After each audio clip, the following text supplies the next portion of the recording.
Magandang umaga, nauwi sa Rambol. Ang dapat sana'y good time ng isang lalaki sa isang resto bar sa Cubao, Quezon City. 5 arestado habang isa ang nakomatos. Ang ugat umano ng insidenteng nahuli kang masamang titigan. Narito ang unang balita ni Oscar Oida.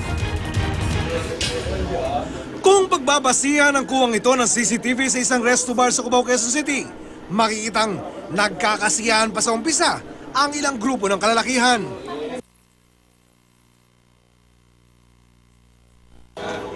Maya-maya pa, isa-isa na silang nagsipaglabasan.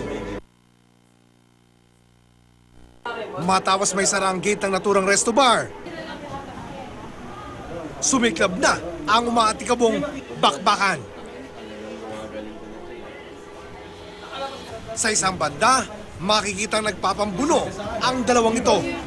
Tumumba ang isa sa kanila.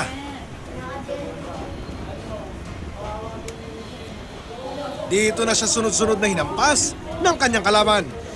Ang lalaking yan, na kinilala sa pangalang Adrian Molina, di pa muling nakakabangon. Hanggang sa mga sandali ito ay comatose siya sa ospital, bunsod ng mga tinamong pinsala.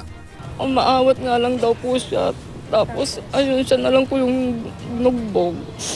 5 sangkot sa rambulan ang naaresto. Ang punot dulo raw ng gulo, masamang titigan. Masama na ang tingin sa amin yung isa Ayos na siyempre nakauna na silang uminom. Nakauna na rin kami, kaso nga lang, silang nauna talaga sa marami pang nainom. Ngayon, nung papasok na po ako ng CR, siya palabas, intentional na bangga po. Sa mga sandaling ito, ay pinaghahanap pa rin ng mga otoridad ng isang Jeff Lopez na siya umunong humampas kay Molina. Ito ang balita sa Quezon City. Oscar Oida, reporting.